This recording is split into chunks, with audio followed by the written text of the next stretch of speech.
धीरे धीरे। ठीक है। Okay sir. Okay sir. Next point अपना था solar thermal power plant and photovoltaic cell. ठीक है। और उसके नेक्स्ट क्लास में जो अगले वीक में होगा उसमें हम लोग विंड पावर प्लांट को कवर करेंगे। उसके बाद मॉड्यूल 4 आपका फिनिश हो जाएगा। ठीक है। उसमें और भी है, बायोगैस है, तो wind power plant and biogas के बारे में डिस्कस कर लेंगे। आज ये 2 पॉइंट कवर करेंगे, photovoltaic cell and solar thermal power plant. और कल एक पॉइंट रह गया था, वो पॉइंट भी डिस्कस कर लेते हैं।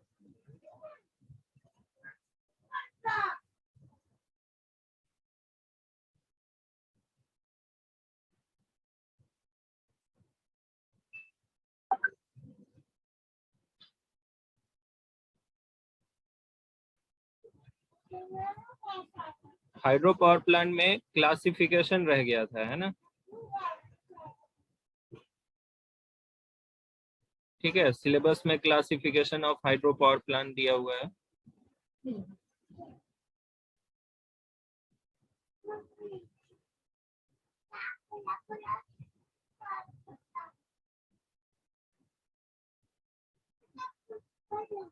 ठीक है, तो हाइड्रो पावर प्लांट का क्लासिफिकेशन 3 क्राइटेरिया पे हम करते हैं। सो बेसिक 3 क्राइटेरिया है। क्या क्या है? Based on availability of head, means dam के अंदर कितना हाइट ऑफ वाटर अवेलेबल है। ठीक है, height of water available in dam is called head. ठीक है। एक्चुअली हेड सिर्फ height of water in dam ही नहीं होता है, आपका टेल रेस एंड जो टेल रेस होता है and head race, means dam के अंदर वाटर का surface level and tail race में वाटर का सरफेस लेवल को हम बोलते हैं। 1 मिनट में थोड़ा आप लोग को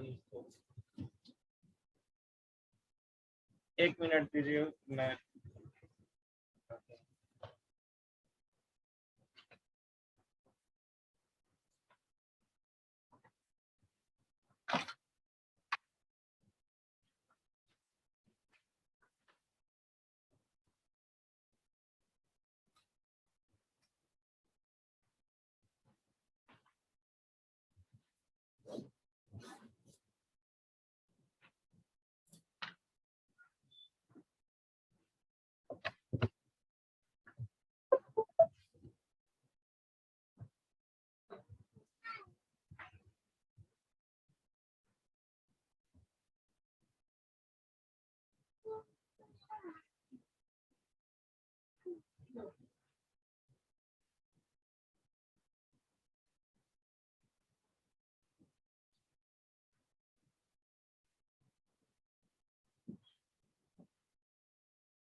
ठीक है, स्क्रीन शेयर हो गया।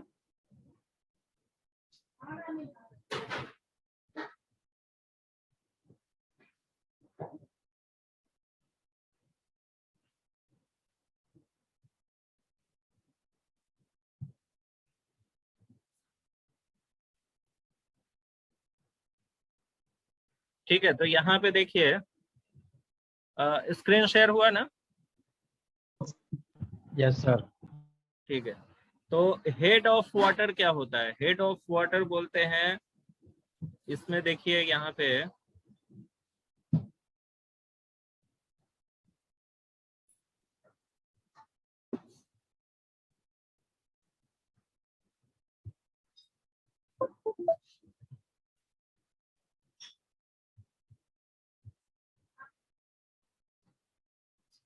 ठीक है, हेड ऑफ वाटर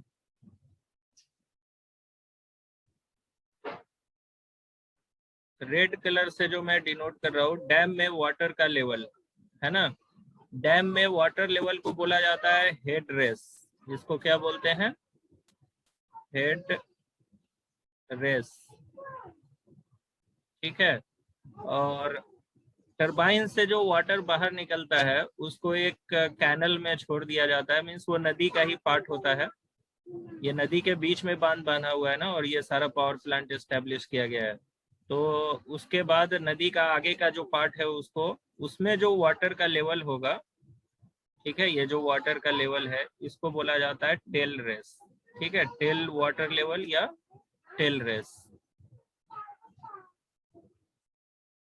ठीक है, तो इन दोनों के बीच के डिफरेंस को हम हेड बोलते हैं। मीन्स ये जो height of water available in, यानी surface of water in head reservoir, ठीक है, और surface of water in tail race, ठीक है, ये दोनों के बीच के हाइट को बोला जाता है हेड। इसमें दो टाइप का हेड होता है, this is called gross head. ठीक है, ग्रॉस हेड ये कैपिटल एच से डिनोट किया जाता है, या एच जी से भी डिनोट किया जाता है। और देखिए यहाँ से जब वाटर फ्लो होगा पाइप के थ्रू तो फ्रिक्शन लॉसेस होगा, आप लोग पढ़े होंगे फ्लूइड मैकेनिक्स में।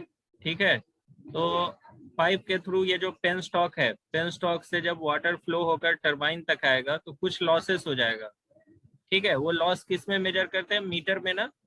तो मान लीजिए यहाँ से यहाँ तक आने में, मीन्स रिजर्वायर से टरबाइन तक आने में वाटर क्या हो गया, कुछ लॉसेस हो गया, major losses, minor losses, and कुछ हेड कम हो गया। तो नेट हेड क्या होता है? Net head is equal to gross head minus loss of head. ठीक है, लॉस ऑफ हेड। अब ये लॉस ऑफ हेड में मेजर लॉस, माइनर लॉस सभी आ जाएगा। तो लॉस ऑफ हेड को एच एफ से डिनोट करते हैं, एंड ये एच जी है, एंड नेट हेड को कैपिटल एच से डिनोट किया जाता है।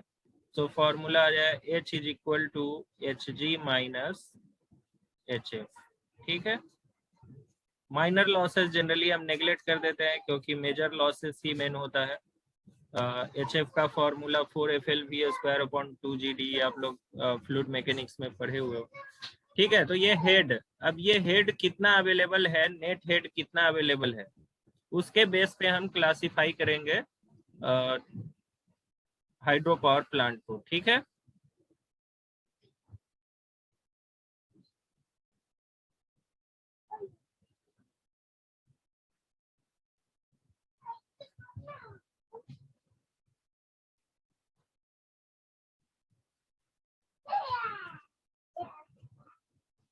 ठीक है, तो हाइड्रो पावर प्लांट को इसके बेस पे क्लासिफाई किया जाएगा।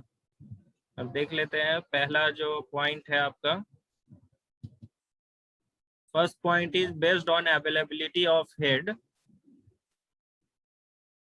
ठीक है, based on availability of head. तो अगर ये net head less than 30 metre है, ठीक है, ये आगे डिस्कस किया हुआ है, लेस देन 30 मीटर अगर लेस नेट हेड अवेलेबल है तो उसको लो हेड प्लांट बोला जाएगा। 30 to 100 मीटर अगर नेट हेड है तो मीडियम हेड प्लांट होगा, एंड हाई हेड प्लांट किसको बोलते हैं? More than 100 metre. ठीक है, उसके बाद है based on nature of load. तो दो लोड जनरली डिस्कस किया जाता है, base load and peak load. Base load क्या होता है? Average load demand by the consumer. ठीक है, मीन्स इलेक्ट्रिसिटी का डिमांड 24 आवर में जो एवरेज डिमांड होगा, ठीक है, वो बेस लोड हुआ। एंड पीक लोड क्या होता है? किसी 2-4 घंटे के लिए या 8 या 10 घंटे के लिए 24 घंटे में से क्या होता है? सबसे ज्यादा इलेक्ट्रिसिटी का डिमांड होता है, क्योंकि इंडस्ट्री वगैरह रनिंग में होती है, ऑफिसेस वगैरह रन होते हैं। ठीक है, तो मैक्सिमम ऑफिस क्या होता है? रात में बंद होता है, तो लोड घट जाता है, मीन्स डिमांड घट जाता है। तो बेस लोड होता है कि जो 24 घंटे में एक एवरेज लोड डिमांड है, उसको हम बेस लोड बोलते हैं। पीक लोड होता है कि किसी आवर में जो मैक्सिमम डिमांड होती है, या 10 से 5 ले लीजिए या 10 से 4 ले लीजिए, है ना, तो उस बीच में मैक्सिमम लोड डिमांड होता है, उसको पीक लोड बोला जाता है। ठीक है, तो base load plant, peak load plant, ये दोनों के लिए हाइड्रो पावर प्लांट सुइटेबल होता है। Then based on quantity of water available, means कितना वाटर क्वांटिटी, वाटर की कितनी क्वांटिटी अवेलेबल है। तो run of river plant without pondage, हम लोग देखे थे पॉन्ड बनाते हैं जब मान लीजिए रन ऑफ कम हो जाता है, या ऐसा लोग हमने साइट सिलेक्ट किया हुआ है जहाँ पे रन ऑफ इतना लो रहता है, तो लो रन ऑफ जब रहेगा तो उस केस में क्या होगा, एक पॉन्डेज बनाना होगा उसके आसपास में। ठीक है, और एडिशनल वाटर पॉन्डेज से सप्लाई किया जाएगा। तो ये run of plant, run of river plant without pondage है एंड विथ पॉन्डेज है। अगर मान लीजिए रन ऑफ अच्छा है, मीन्स इतना ज्यादा, इतना इनफ है कि जो टरबाइन के थ्रू वाटर हमें सप्लाई करनी है, ठीक है, उतना अवेलेबल है, तो हम रन ऑफ विदाउट पॉन्डेज बनाएंगे। और अगर मान लीजिए रन ऑफ कम हो जाता है किसी 4-5 महीने के लिए, तो उस केस में पॉन्डेज रन ऑफ जो होगा, run of river plant with pondage होगा। स्टोरेज टाइप प्लांट है। Then pumped storage peak load plant है। देन मिनी और माइक्रो हाइडल प्लांट है। तो ये 1 by 1 सारे पॉइंट हम लोग देखते हैं यहाँ पे। लो हेड प्लांट, लो हेड प्लांट कितना है, अब लेस देन 30 मीटर हाइट है तो लो हेड प्लांट बोलेंगे। एंड लो हेड प्लांट के लिए कौन कौन सा टरबाइन ये है उसका यहाँ पे दिया गया है। In such plant water is, ठीक है, क्या दिया है, in such plant water is stored constructing a dam across a river and power plant is constructed at the base of dam on the downstream side, and excess water available is allowed to flow over the dam itself. Such plant use Francis propeller and Kaplan hydraulic turbine. तो लो head plant में हम Francis generally नहीं करते हैं, propeller and Kaplan turbine use करते हैं। ठीक है, मीडियम हेड के लिए फ्रांसिस टर्बाइन यूज किया जाता है। ठीक है, तो प्रोपेलर एंड कापलान टर्बाइन याद रखिएगा। ओके, मीडियम हेड प्लांट क्या है, मीडियम हेड प्लांट आपका रेंज याद रखना है 30 metre to 100 metre. And medium head plant में हम फ्रांसिस टर्बाइन यूज करते हैं। ठीक है, फ्रांसिस टर्बाइन यहाँ पे यूज किया जाता है मीडियम हेड प्लांट में। High head plant more than 100 metre. ठीक है, तो मोर देन 100 मीटर में अगर मान लीजिए अप टू 300 मीटर हाइट है, नेट हेड जो अवेलेबल है उसकी हाइट अगर मान लीजिए 300 मीटर है, तो फ्रांसिस टर्बाइन यूज करेंगे अप टू 300 मीटर तक। एंड मोर देन 300 मीटर है तो पेल्टन व्हील यूज किया जाता है। ठीक है, पेल्टन टर्बाइन यूज किया जाता है मोर देन 300 मीटर के लिए, Pelton turbine. Okay, next peak load, base load, है ना। बेस लोड प्लांट क्या होता है, this type of hydro power plant can take up load base portion of the load curve, means load curve draw जो करते हैं तो उस लोड कर्व का जो बेस जो होता है, ठीक है, बेस डिमांड जो होती है उसको ये पूरा करता है। This plant are generally of large capacity to meet almost the constant load. ठीक है, the run-off river and storage type plant are used as base load plant, and load factor for such plant is high. Peak load क्या होता है, hydro power plant use for meeting the top portion, means load curve का जो top portion होगा, highest demand जो होगी, ठीक है, तो टॉप पोर्शन को मीट करने के लिए जो प्लांट होगा उसको पीक लोड प्लांट बोला जाएगा। Run of river plant with pondage and a storage type of hydel plant can be used as a peak plant। ठीक है, तो इसमें with pondage वाला जो है, then quantity of water available, run of river without pondage, run of river with pondage, so without pondage वाला में क्या है, this type of hydro plant do not store water and use the water directly taken from the river. Means मान लीजिए river में run of इतना enough है कि जितनी हमें पावर जनरेट करने के लिए जितनी क्वांटिटी ऑफ वाटर चाहिए उतना रन ऑफ है, तो विदाउट पॉन्डेज हम बना सकते हैं। So there is no control on availability of water from river and power output of such plant fluctuate widely. Hence, utility of this plant is very less compared to other plant. With pondage क्या होगा? The utility of runoff plant is increased by constructing a pond behind. ये हम लोग discuss कर चुके हैं। Means just ये एक बार रीडिंग मार दीजिएगा इसमें। विथ पॉन्डेज वाला में क्या होता है, एक नियर बाई एरिया में हम क्या करते हैं, पॉन्ड बनाते हैं बड़ा सा, उसमें वाटर स्टोर करके रखते हैं।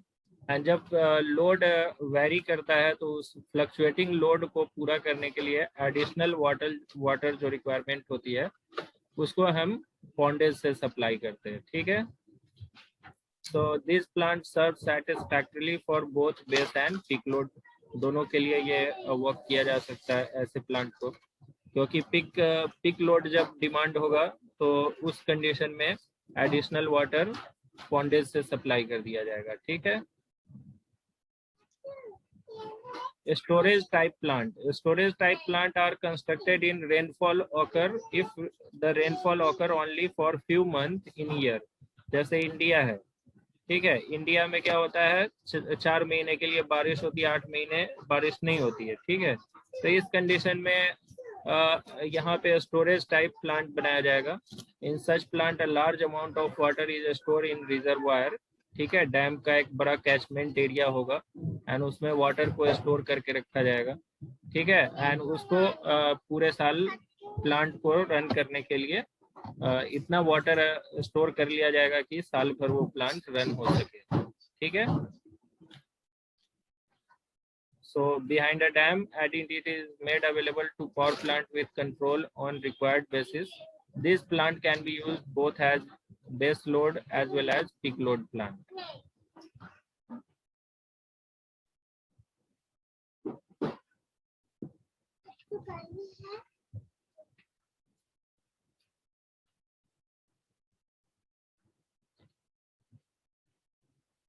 ठीक है। Pumped storage peak load plant, ये बहुत ही अच्छा कॉन्सेप्ट है।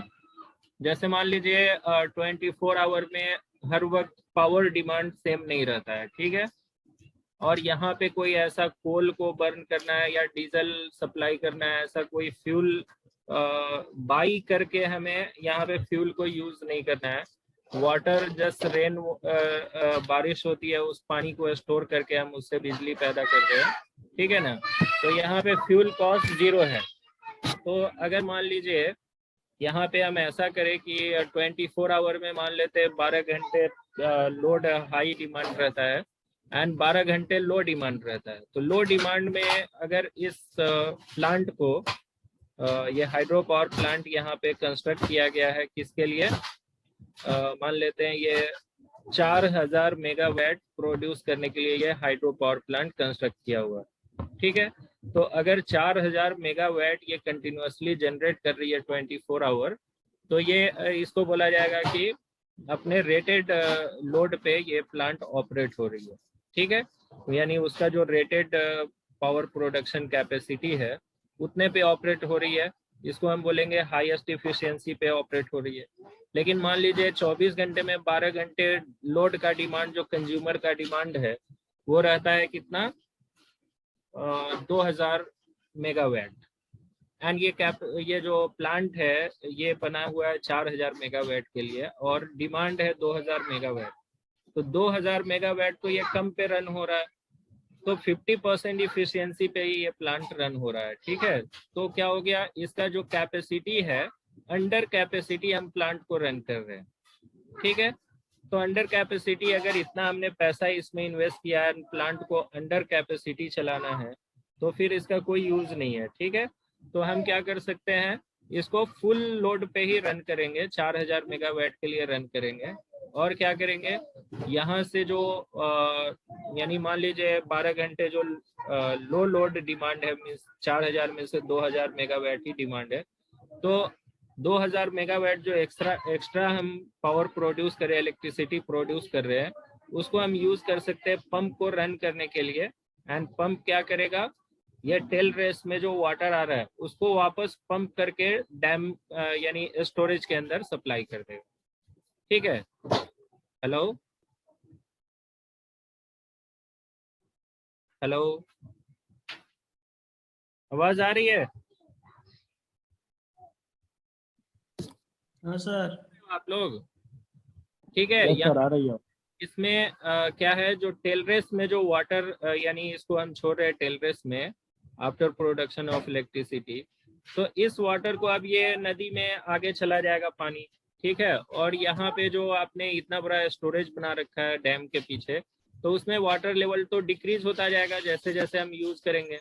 तो अगर जब लो डिमांड रहता है इलेक्ट्रिसिटी का, जैसे रात में लो डिमांड रहता है, मैक्सिमम इंडस्ट्री बंद रहती है, ऑफिसेज बंद रहते हैं, तो इलेक्ट्रिसिटी की डिमांड कम है, तो हम क्या करेंगे, जितनी इसकी रेटेड कैपेसिटी है उसी पे प्लांट को रन करेंगे।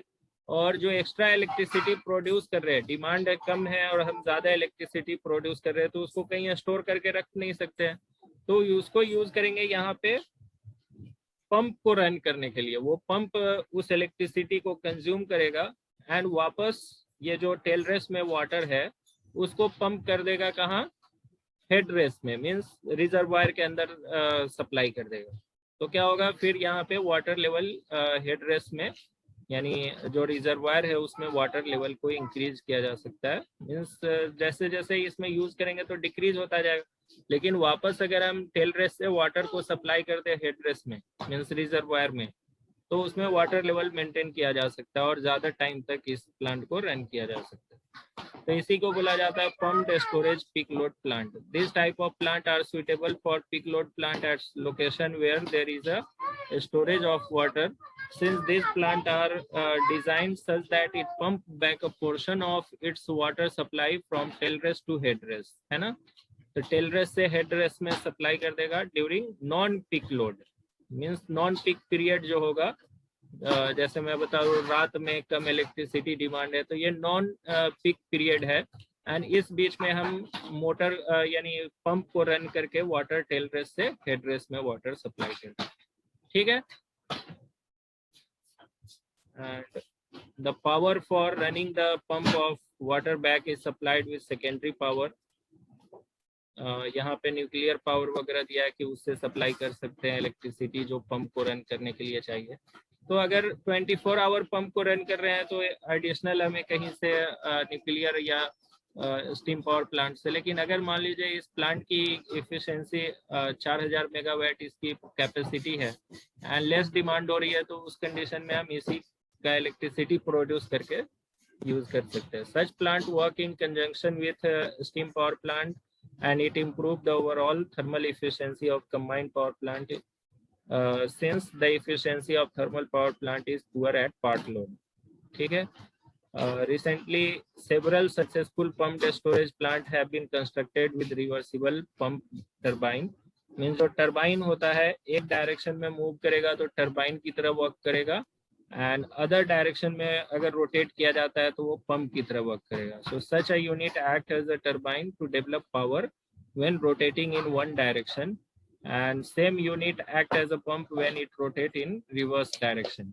ठीक है, then mini and micro hydel power plant है in order to meet the present power crisis up to a certain extent, mini and micro hydro power plant. तो यहाँ पे आप लोग डिस्कस कर दीजिएगा। मेन ये जो शुरू में यहाँ पे दिया गया था,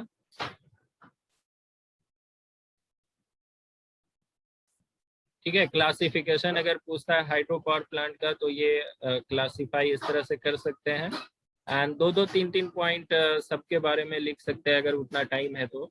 और कम मार्क्स का अगर ये पूछता है तो सिर्फ इतना भी आप डिस्कस ये टेबल जो है ये टेबल फॉर्म में भी लिख दीजिएगा तो चलेगा, सबके बारे में डिस्कस करने की जरूरत नहीं। ठीक है, तो ये पोर्शन था आपको classification of hydro power plant. Next point अपना है thermal power plant, solar thermal power plant. Solar thermal power plant क्या होता है? ठीक है, अच्छा, सोलर थर्मल पावर प्लांट कोई बताओगे ऐसे सोचकर क्या कर सकते हैं, सोलर से थर्मल पावर प्लांट कैसे बनाएंगे?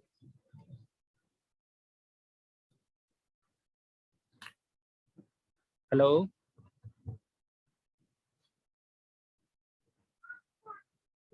एनीवन कुछ बता सकते हैं?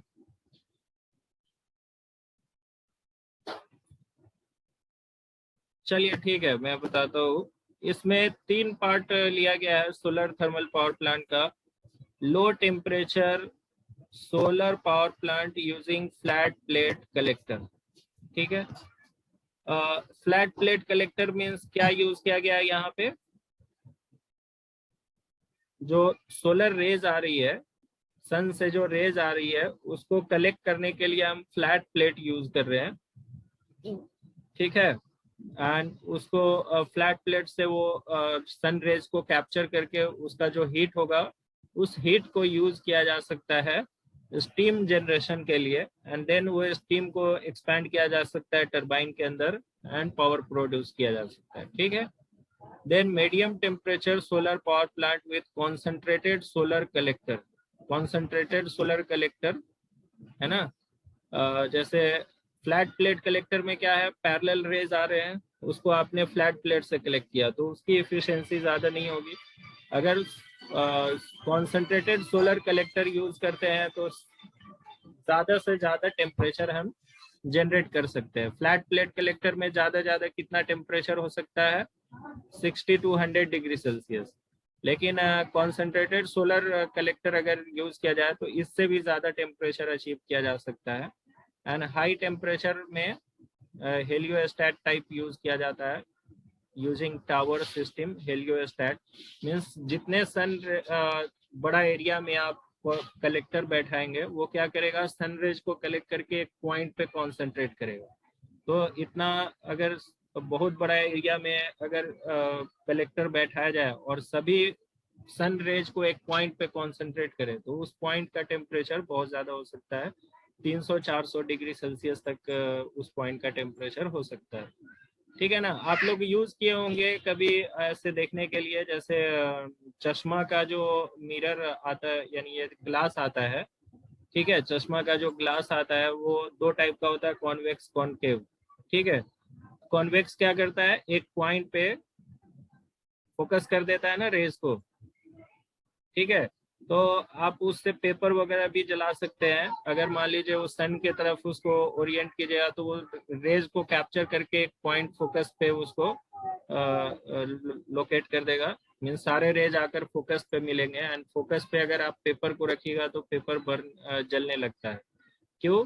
क्योंकि सारे रेज को एक पॉइंट पे जब वो कॉन्सेंट्रेट कर देगा तो उस पॉइंट का टेम्परेचर बहुत ज्यादा हो जाएगा। ठीक है, तो उसी तरह से ये बड़े बड़े कलेक्टर लगा दिया जाए और वो सारे रेज को एक पॉइंट पे कॉन्सेंट्रेट करे तो उस पॉइंट का टेम्परेचर 300 से 400 डिग्री सेल्सियस अचीव किया जा सकता है। ठीक है, उसको high temperature solar power plant में कंसीडर किया जाए।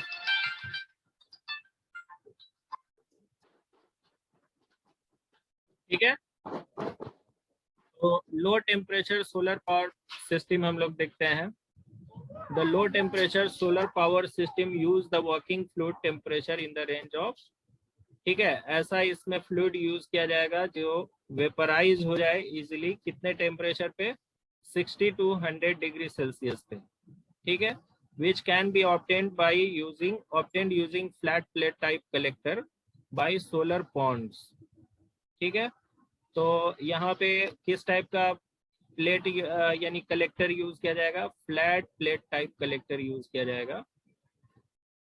इफिशियंसी इसकी जो होती है ये बहुत ही कम होती है, 2 से 3%। The working of fluid used in such plant are fluid having low boiling temperature. है ना, मान लीजिए इसका टेम्परेचर ही 60 से 100 डिग्री सेल्सियस के बीच में है means flat plate type collector से आप रेज को कलेक्ट करके कितना टेम्परेचर गेन कर सकते हो, मैक्सिमम 60 टू 100 डिग्री सेल्सियस। तो जो भी फ्लूइड इसमें यूज करेंगे, वर्किंग सब्सटेंस जो होगा, वो वर्किंग सब्सटेंस का बॉइलिंग टेम्परेचर क्या होना चाहिए, लो होना चाहिए। मीन्स 60 के अंदर होना चाहिए। 50 डिग्री सेल्सियस होगा तभी तो 60 डिग्री सेल्सियस उसको मिलेगा, तो वो स्टीम में कन्वर्ट होने लगेगा। ठीक है। सब fluid used as a refrigerant, यहाँ पे जो फ्लूइड यूज किया जाता है वो क्या किया जाता है, रेफ्रिजरेंट। R11 butane gas. तो इसका बॉइलिंग पॉइंट टेम्परेचर बहुत ही कम होता है, बॉइलिंग टेम्परेचर। एंड 60 से 100 डिग्री सेल्सियस अगर आप टेम्परेचर अचीव करते हो तो इसको बॉयल कर सकते हो, स्टीम में कन्वर्ट कर सकते हो। ठीक है, मीन्स वेपराइज हो सकता है। एंड उस वेपर को एक्सपैंड जब टरबाइन के अंदर किया जाएगा तो टरबाइन के ऊपर फोर्स अप्लाई करेगा एंड रोटेट हो सकता है। ठीक है। सो लो टेम्परेचर फ्लैट टाइप, यहाँ पे देखिए इसका डायग्राम दिया गया है। सर्कुलेटिंग पंप, पंप का काम आपको पता ही है। पंप क्या करता है, फ्लूइड को सर्कुलेट कराता है। ठीक है। सो यहाँ पे क्या है, यहाँ पे आपको कोल्ड वाटर सप्लाई कर रहा है एंड वाटर इस फ्लैट प्लेट टाइप कलेक्टर में जा रहा है। Arrow of solar flat plate collector means यहाँ पे फ्लैट प्लेट कलेक्टर है। सोलर रेडिएशन को कलेक्ट करके वो क्या करेगा, यहाँ से जो वाटर पास हो रहा है ना, इसमें ट्यूब्स रहेंगे बहुत सारे। तो इस ट्यूब से जो वाटर पास होगा उसका टेम्परेचर आप 60 टू 100 डिग्री सेल्सियस अचीव कर सकते हो।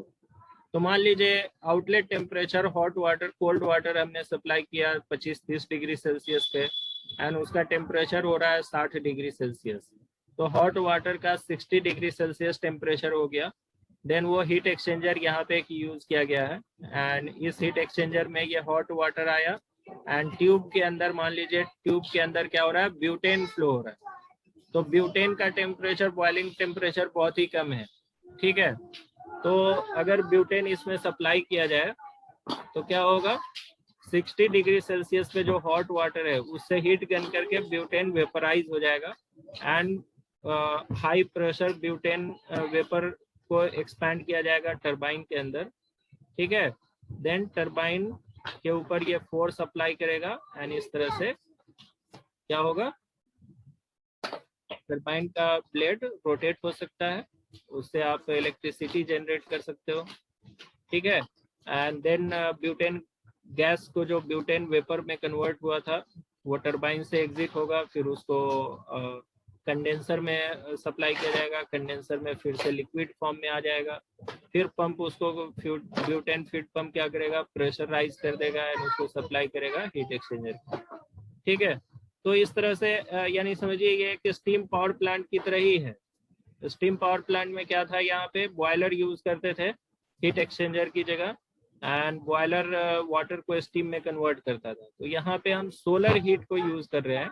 तो सोलर हीट क्या करेगा, वाटर को हीट करेगा, वाटर का टेम्परेचर बढ़ाएगा। वाटर का 60-70 डिग्री सेल्सियस टेम्परेचर अगर हमें मिलता है तो 60-70 डिग्री सेल्सियस वाटर इस हीट एक्सचेंजर के अंदर इन होगा। ठीक है। एंड ब्यूटेन प्रेशराइज होकर इसमें आ रहा है ट्यूब्स के अंदर, वो हीट गेन करेगा एंड वेपराइज हो जाएगा, क्योंकि ब्यूटेन का बॉइलिंग टेम्परेचर बिलो माइनस में होता है, उसका बॉइलिंग टेम्परेचर देखना पड़ेगा। तो इजीली वो वेपराइज हो जाएगा एंड वेपर फॉर्म में जब ये टरबाइन के अंदर इंटर करेगा तो यहाँ से पावर प्रोड्यूस किया जा सकता है। ठीक है। तो ये लो टेम्परेचर हुआ, यानी मेन आपको याद रखना है लो टेम्परेचर में क्या होगा, flat plate type collector use किया जाता है और एक सर्किट में वाटर यूज किया जाएगा, दूसरे सर्किट में लो टेम्परेचर बॉइलिंग टेम्परेचर वाला फ्लूइड यूज किया जाएगा। तो लो बॉइलिंग टेम्परेचर वाला फ्लूइड कौन सा है, कोई भी रेफ्रिजरेंट उठा लो, उसका boiling temperature below 0 degree Celsius होता है। ठीक है। तो उसको यूज किया जा सकता है।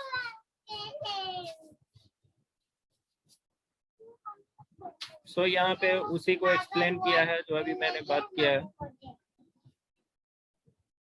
Solar pond electric power plant